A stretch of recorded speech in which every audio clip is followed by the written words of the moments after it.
शिव की शिष्यता क्या है, और उसके साथ लिखा हुआ है विस्तार से बताइए। तो विस्तार से बताने में रात हो जाएगी, रात से फिर सुबह हो जाएगी क्योंकि प्रारंभिक दिनों में जब साहब शिव चर्चा शुरू करते तो उनके अंदर ये इतनी बेचैनी और इतनी ललक थी इस बात की कि वो बात करने लगते। माँ नीलम आनंद बैठी हैं, 10-20 लोग बैठे हुए हैं मधेपुरा में, और साहब शिव चर्चा कर रहे हैं। शिव कैसे हैं, शिव कैसे हैं, ऐसे हैं वैसे हैं, बताते बताते कब कितना घंटा बीत जाता पता ही नहीं चलता। और वो कहते कि नीलम जरा चाय बनवाइएगा क्या। तो माँ कहती कि पहले थोड़ा सा मुंह धो लीजिए क्योंकि सूर्योदय हो गया है। तो शिव की शिष्यता यानी एक असीम अंतहीन अविरल प्रवाह है। एक बार डूबे हैं तो डूबते ही चले जाइएगा, फिर इससे बाहर न निकलने की इच्छा होगी न निकल पाइएगा, निकल ही नहीं पाइएगा, इच्छा ही नहीं होगी, इच्छा ही खत्म हो जाएगी। सांसारिक रिश्तों में भी ये भाव आता है, सांसारिक रिश्तों में भी जिससे भी आपका मन प्रेम करता है। हो सकता है आपके पति से हो सकता है पत्नी से हो सकता है बच्चे से हो, माँ बाप से भी होते हैं, किसी ऐसे व्यक्ति से भी होते हैं जिससे पारिवारिक कोई रिश्ता नहीं। किसी से प्रेम होता है, एक क्षण में हो जाता है। अब जो है आप उसके बाद अपने जीवन में किसी से प्रेम हो गया है, आपको मन प्रेम करता है, हृदय प्रेम करता है, शरीर से आप कहीं भी हैं। इसी में एक बार हुआ था, उस समय साहब 2003 में रांची में थे। एक गुरु बहन अपने बेटा की बात लेकर माँ नीलम आनंद जी के पास आई। तो उन गुरु बहन ने कहा माँ से कि दीदी मेरा बेटा को पता नहीं कुछ ऊपरी कुछ आ गया है, लगता है हम बहुत चिंता में हैं। माँ ने पूछा उससे कि क्या हुआ है। तो उसने कहा कि वो ना आईना के सामने खड़ा होके भी मुस्कुराता रहता है, खाना भी खाता रहता है तो अपने अपने मुस्कुराने लगता है, कुछ हमको पता नहीं चलता है। हमको लग रहा है या तो उसका दिमाग खराब हो गया है कुछ, या तो कोई ऊपरी चक्कर आ गया है उसके ऊपर। माँ हंसने लगी। उन्होंने कहा कि अच्छा देखो कुछ दिन देख लो, अगर नहीं होगा तो डॉक्टर से दिखाना, लेकिन कुछ दिन बाद फिर आके बताना हमको कि क्या क्या स्थिति है, ठीक है कि नहीं। कुछ दिन बाद वो गुरु बहन आई। माँ ने पूछा कि बेटा अब कैसा है। तो माँ ने कहा कि बेटा कैसा है। तो उस गुरु बहन ने कहा कि जी पता चल न गया बीमारी क्या थी। माँ ने पूछा क्या बीमारी थी। तो एक लड़की से प्रेम करता है, हमेशा उसी के ध्यान में डूबा रहता है देखिए, एक लड़की से प्रेम ने उसके मन को ऐसा डुबाया कि माँ बैठी है तो खा भी रहा है तो मुस्कुरा रहा है ध्यान में उसी की। जैसे मजनू चलने लगा तो कहा उसने कि पत्तों में भी लैला दिखाई देती है, इस रास्ते पे भी लैला दिखाई देती है। ए मौलवी साहब आप किस खुदा की इबादत कर रहे थे कि आपको मैं दिखा। जब मैं एक लैला के इश्क में हूँ तो मुझको लैला के सिवा कुछ नहीं दिखती, आपको मैं कैसे दिखा। तो जो शिव की शिष्यता में है ये प्रवाह ऐसा है, ये भाव ऐसा है कि ऐसा डूबता है आदमी कि फिर उसको शिव ही दिखता है हर जगह, उसको दूसरा कुछ दिखता ही नहीं। जो हो सामने वो शिव ही देखेगा उसमें। अगर शिष्य भाव है, शिष्य भाव जगे जरा तो ध्यान तो हो ही जाता है। शिष्य भाव थोड़ा जग जाए तब ना, शिष्य भाव जग जाए, स्वस्फूर्त हो जाए, मेरे अंदर खुद पैदा हो जाए। इसके लिए पहला सूत्र है जिसमें हम मन ही मन बार बार महादेव से दया मांगते हैं। ये स्वस्फूर्त यानी आपके अंदर पैदा हो जाए, है जन्म से है लेकिन प्रकट नहीं हुआ है।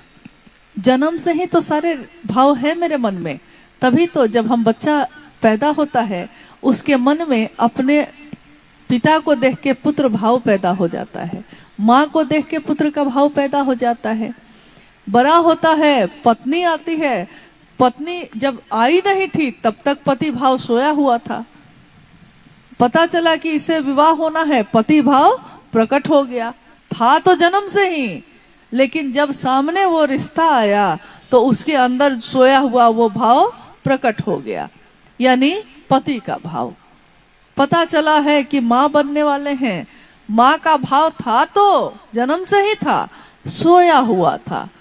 जैसे ही खबर आई, डॉक्टर ने कहा कि माँ बनने वाले हैं, पुत्र को पुत्री को तो अभी देखा भी नहीं, अभी तो 9 महीने बाद देखना है, लेकिन माँ का भाव प्रकट हो गया, पिता का भाव प्रकट हो गया। ठीक वैसे ही जैसे ही ये सूचना, ये संदेश आता है कि शिव मेरे गुरु भी हो सकते हैं, आज से और अभी से मैंने शिव को अपना गुरु बनाया है, मेरे अंदर जो शिष्य का भाव सोया तो था, जन्म से ही था वो बिया, लेकिन सामने जैसे ही गुरु का आया, गुरु और शिष्य ये दोनों मतलब आया और शिष्य भाव प्रकट हो गया। शिष्य भाव यानी शिष्यता, शिष्यता, शिष्य भाव प्रकट हुआ। अब आप दूसरा कोई समझाएगा कि और भी गुरु हैं, और भी चीजें हैं, आपको समझ में नहीं आएंगी।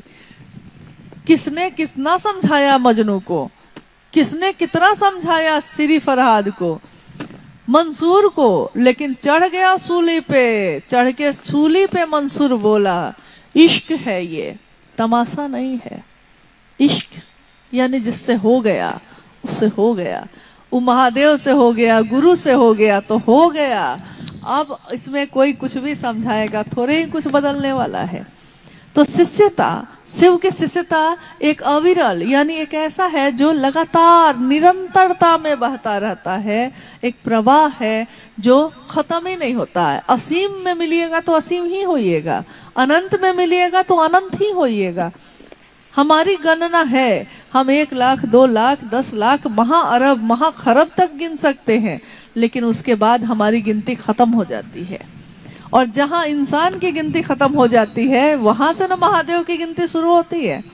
वो असीम, वो अनंत, वो ज्ञान के निधि अगम, जिसका कोई तल नहीं, अतल गहराई जिसकी है, उस महादेव से मिलने के बाद आप थोड़े ही पूछेंगे शिष्यता क्या होती है, लोग बोलेंगे, लोगों ने कहा ये मजनू दीवाना हुआ, लोगों ने कहा ये मीरा रानी दीवानी कहाने लगी, दुनिया ने कहा, मीरा को तो याद भी नहीं था कि अब दुनिया है भी, मीरा तो गुम हो गई अपने कृष्ण में।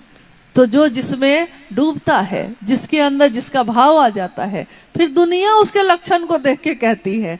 तो हमारे आपके लक्षण ऐसे हो जाएं कि रहे हैं, क्योंकि अब समय की भी अवमानना है। साहब श्री ने आओ चले शिव की ओर एक पुस्तक लिखी है। कोरोना काल में ये लिखा गया। दुनिया के लोग जब कोरोना काल में अपने घरों में बंद थे, साहब श्री के साथ हम सभी उपवन में बैठे आओ चले शिव की ओर पुस्तक की रचना कर रहे थे। इस जिज्ञासा का उत्तर देने से पहले 2 मिनट के लिए हम उस बात पे आपको लेके जाना चाहते हैं कि उस समय जो घटनाएं हो रही थी, या उससे पूर्व भी जो चीजें मैंने भी देखी या और लोगों ने भी देखी हैं, महसूस किया है। अनमिल आखिर में आपने कितनी घटनाओं को पढ़ा होगा, सुना होगा लोगों से, ऐसी ऐसी जिसको लोग दुनिया चमत्कार कहती है। कोरोना काल का समय था, आओ चले शिव की ओर पुस्तक लिखी जा रही थी। उपवन जो साहब का स्थल है रांची में, उसमें। और सुबह सुबह कौन हरी सब्जियों का झोला रख के चला जाता था दरवाजे के बाहर, ये पता ही नहीं चलता था।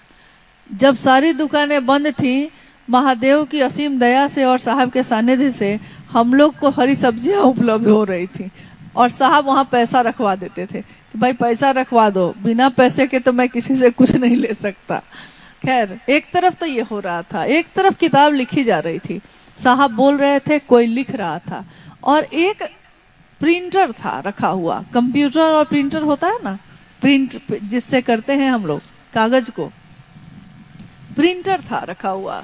साहब ने कहा कि मैं बोलता जा रहा हूँ, जो मैं कह रहा हूँ लिखते जाओ, टाइप करो और निकालो, तब न किताब लिखी जाती है। किताब लिखने में बहुत मेहनत होती है, ये हम लोगों ने उस समय अनुभूत किया। हुआ ये कि एक दिन वो प्रिंटर चलते चलते बंद हो गया। मशीन है वो। मेरा अनुरोध है कि जो अभी बता रहे हैं आपको, उस पर थोड़ा ध्यान दीजिएगा। वो मशीन है, वो प्रिंटर है। मशीन में जान नहीं होती, मशीन में संवेदना नहीं होती, वो तो मशीन है ना, पुर्जा से बना हुआ लोहा का।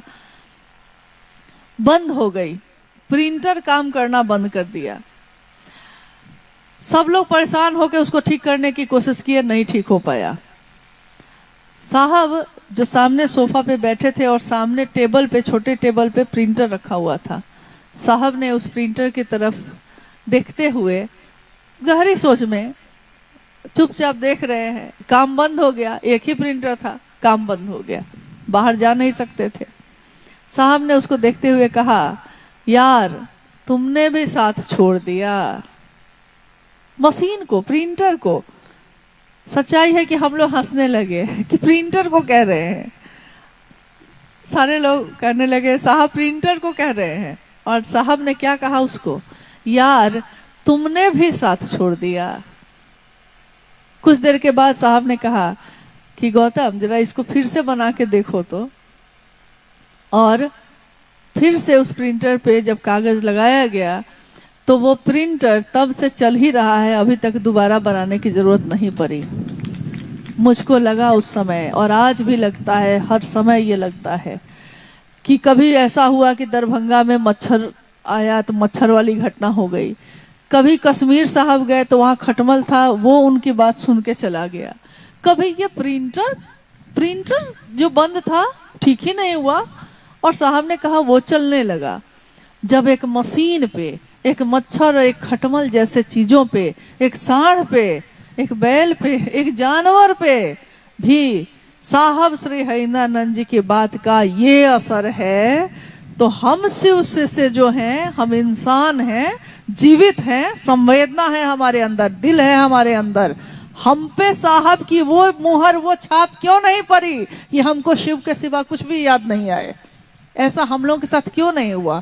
क्योंकि हमने उसकी छाप को लिया ही नहीं, हमने अपने मन को उनके रंग में रंगा ही नहीं। ऐसी चुनरी हमारे अंदर आई नहीं जिसको रंगरेज से कहे हम कि ऐसी रंग दे कि रंग ना ही छूटे, ये हमने साहब से कभी कहा ही नहीं। मेरा अनुरोध है कि अपने साहब से ये कहिएगा कि मेरे आपके मन को ऐसा रंगे महादेव के रंग में कि फिर किसी का रंग उस पर चढ़े नहीं। होली के पर्व पे जिस तरह कभी कभी ऐसा पेंट आजकल आने लगा है कि उसको लोग चेहरे पे लगा ले, अगर बदल देना, जो राजा था उसको उतार दिया और दूसरे को राजा बना दिया। कभी आप सुनते होंगे कि कभी सेना ने विद्रोह कर दिया, तो जो राजा की परंपरा थी वो खत्म हो गई, अब सेनापति उस पे बैठा हुआ है, यानी क्रांति। उसमें गोलियां चलती हैं, बंदूक चलती है, तलवारें चलती हैं, एक दूसरे का कत्ल करते हैं लोग, एक सत्ता हटती है दूसरी सत्ता आती है, इसको कहते हैं क्रांति। जागरण क्या है? जागरण सामान्य शब्दों में हम समझते हैं जागरण मतलब कि जैसे हम लोग नव दुर्गा की पूजा जब होती है तो हम लोग कभी कभी दुर्गा का जागरण करते हैं, कभी काली का जागरण करते हैं। यानी जागरण मतलब हम लोग समझते हैं कि गीत भजन और रात भर जगे रहना, यही है जागरण। साहब ने जागरण शब्द की ये व्याख्या नहीं की। जागरण यानी जो सोए थे सो जग गए। जग गए मतलब सिर्फ आंखों से नहीं जगे, सजग हो गए, आपका हृदय ही जग गया शिव के लिए। ये जागा जागा महादेव का जो जयघोष है, ये शिव का अंश जो हमारे आपके अंदर सोया है उसके जागरण के लिए है। यानी जाग जाना, आंखों से नहीं, अपनी चेतना का जग जाना। मेरी जो परम चेतना है, जो अंदर, जो मैंने अभी कहा कि साहब ने कहा कि ये जो तुम्हारे अंदर से बोलता है ये कौन है, उसका जग जाना, उसका ये सोच लेना कि मैं यहाँ क्यों आया, किस लिए आया हूँ। बाहर से तो मैं बहुत सारे रिश्तों से हूँ, मैं किसी का पति, किसी का भाई, किसी की पत्नी, किसी की बहन हूँ, लेकिन मेरे अंदर जो ये है ये कहाँ से आया, कहाँ को जाएगा, कुछ पता नहीं। इसकी जो खोज हो जाए तो जाग जाना मतलब जागरण है। शिव की शिष्यता क्रांति नहीं है। यानी ये मामला ये नहीं है कि किसी एक को हटाया दूसरे को बैठा दिया, ये मामला नहीं है। ये मामला क्या है कि ये जागरण है, अपनी यात्रा के लिए जग जाना, अपने शिव के लिए जग जाना। अब इस जिज्ञासा के साथ, इस पंक्ति के साथ, जैसा मैंने पहले भी कहा, साहब ने जो कहा उसमें कुछ ना कुछ तो मिलाना है, नहीं तो कुछ घटाना है। तो पंक्ति तो साहब ने यहाँ तक ही कही है, लेकिन जिज्ञासा में ये भी आया है कि फिर हर जगह गुरु भाई गुरु बहन के बीच मतभेद क्यों है। तो मेरी अपनी अनुभूति जो है, अपने दिल से जानिए दूसरे का भी हाल, तो मेरी अनुभूति ये है कि अगर आपने सोचा है कि ये आपका गुरु भाई है तो उससे आपका मतभेद होगा ही नहीं। आपने सोचा है कि ये गुरु बहन है तो उससे कैसे मतभेद होगा। विचार मिल नहीं सकते हैं, ये चलेगा। अपनी बहन है मेरी, ये मेरी बहन है, हम लोग उसे झगड़ा भी कर लेते हैं लेकिन रहते उसी घर में हैं और उसी के साथ हाथ में हाथ डाल के फिर घूमते रहते हैं। बहन मेरी, भाई मेरा, गुरु भाई, यानी गुरु भी है इसमें और वो भाई भी है मेरा, गुरु बहन। तो जैसे ही ये शब्द हम किसी के लिए कहते हैं, इसका अर्थ है कि वो मेरा अपना है। तो अपनों से वैचारिक मतभेद हो सकते हैं लेकिन मन का मतभेद नहीं हो सकता, आप उससे अलग नहीं हो सकते। और अगर सबका केंद्र हमेशा एक रहेगा तो दुनिया, सोचिए तो जरा, ये पृथ्वी जहां हम बैठे हैं अभी धरती पे, ये धरती इस क्षण भी घूम रही है, चल रही है। ये धरती भी तो चलायमान है लेकिन इसका एक केंद्र है, एक केंद्र यानी जिसकी धुरी पे वो घूम रही है। अब इस धरती में बहुत चीजें हैं, असंख्य चीजें, इसी में सागर भी है, इसी में सारे पेड़ पौधे भी हैं, इसी में जगत के सारे पशु और जानवर और पंछी भी हैं, सब हैं इस पे। लेकिन एक केंद्र है तो धुरी चल रही है, चल रही है, चल रही है। शिव शिष्यता का केंद्र हमेशा गुरु होते हैं। अगर शिव मेरे केंद्र में होंगे, मेरा मन अगर शिव को अपने केंद्र में रखेगा तो हमको किसी से भी मतभेद नहीं होगा। हाँ, ये लग सकता है कि भैया ये काम ऐसे नहीं ऐसे होना चाहिए, दीदी ये काम ऐसा नहीं ऐसा होना चाहिए, लेकिन हम उससे झगड़ा नहीं करने लगेंगे क्योंकि मेरा भाई ही तो है, नहीं समझा है, समझा लेंगे, बात कर लेंगे। काम जब बड़ा होता है, लोग ज्यादा होते हैं तो कभी इधर बर्तन बजेगा, कभी इधर बर्तन बजेगा, मतलब कि 4 लोग घर में रहते हैं तो बर्तन बजने लगता है। अब सोचिए लाखों शिव शिष्य जिस परिवार में रहते हैं उसमें बर्तन बजेगा कि क्या बजेगा, सोच लीजिए क्या क्या ना बजेगा, लेकिन परिवार फिर भी परिवार ही रहेगा, शिव शिष्यों का परिवार। और इस परिवार का जो हाल है ना, लाखों क्या पूरी धरती भी जिस दिन शिव शिष्य बन जाएगी, जो कि बनेगी ही, शिव ने चाहा है तो बनेगी ही, होगा ही, तब भी उस महादेव को क्या अंतर आएगा। साहब ने कहा एक बार कि एक जहाज, पानी का जहाज है विक्रांत, उस समय विक्रांत आया था भारत का थल सेना में। तो साहब ने कहा कि विक्रांत जैसा जहाज हो, पानी में चल रहा हो, 4 हवाई जहाज उस पर उतरता हो, 4 हवाई जहाज उस पर से उड़ जाता हो, इतना बड़ा है पानी का जहाज, और उस पे 5 करोड़ मच्छर बैठ गए हैं। इतना विशाल जहाज है, 5 करोड़ मच्छर बैठ गए। और मच्छरों ने कहा जहाज के कैप्टन से कि भाई साहब आपको दिक्कत नहीं ना है मेरे बैठने से। तो कैप्टन कहता है कि और 5 करोड़ को मंगा लो, हमको कोई दिक्कत नहीं है। शिव शिष्यों के परिवार में लाखों करोड़ लोग आते ही रहेंगे, महादेव के परिवार को इससे कोई फर्क नहीं पड़ेगा, जितना आना है आते जाओ आते जाओ, परिवार तो परिवार ही रहेगा, रहेगा ही रहेगा। हम लड़ेंगे, बात करेंगे, इधर करेंगे उधर करेंगे, लेकिन इस परिवार का मुखिया भी एक ही होगा और इसका केंद्र भी एक ही होगा। चाहे लोग जो चाहे कोशिश कर ले, लेकिन मुझको याद है साहब ने कहा है कि शिव शिष्यता में ऐसा नहीं होगा कि 2 भाग 3 भाग होगा। शिव शिष्यता सबको एक करेगी, क्योंकि शिव एक हैं तो वो सबको एक करेंगे ही करेंगे। इसलिए अपने गुरु पे विश्वास रखिए, और विश्वास नहीं भी रखिएगा तब भी होगा यही जो उन्होंने चाहा है, जो उन्होंने किया है। और गुजरात के इस पूरे राज्य में इतना खूबसूरत है, ये कितना सुंदर है, प्रेम और भक्ति की तो धारा बहती है। उस धारा में रहने वाले लोग जब शिव से जुड़ेंगे तो शिव की शिष्यता और कितनी सुंदर है। आइए इस काम को बढ़ाने में मदद करें, प्रेम से प्रेम का दिया जलाने में मदद करें, शिव शिष्यता की पीढ़ी और आगे बढ़ाने में मदद करें, एक दूसरे की मदद करें। क्योंकि पैर खींचने से कोई नहीं चल पाएगा। हम अगर नहीं चल पा रहे, कोई दूसरा अगर चल रहा है तो उसकी मदद करिए। मदद की मानसिकता रखिएगा तो आपको भी मदद मिलेगी।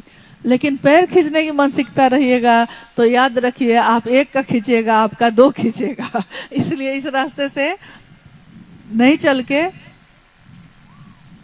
शिव के राजमार्ग पे हम सब चलें। हमारी मंजिल एक ही है, हमारी गति भी हमारे गुरु ही हैं। शिव ही हमारे गुरु हैं, शिव ही हमारी गति हैं और शिव ही हमारे रास्ते पे चलने का पाथे भी हैं। तो महादेव महादेव की गूंज सिर्फ आपके मुख से ना हो, आपके हृदय से हो, और हृदय से बोली हुई बात की पुकार दूर तक जाती है। मुंह से बोली हुई आवाज यहाँ से यहाँ तक जाके खत्म हो जाती है, लेकिन दिल की आवाज दूर तलक जाती है। ये दिल की, हरिंद्र के दिल की आवाज है, ये दूर तलक जाएगी। आप सभी के चरणों में प्रणाम है। आप सबसे विदा लेती हूँ। जीवन रहा, फिर मिलेंगे, मिलते ही रहेंगे। आप सभी को प्रणाम।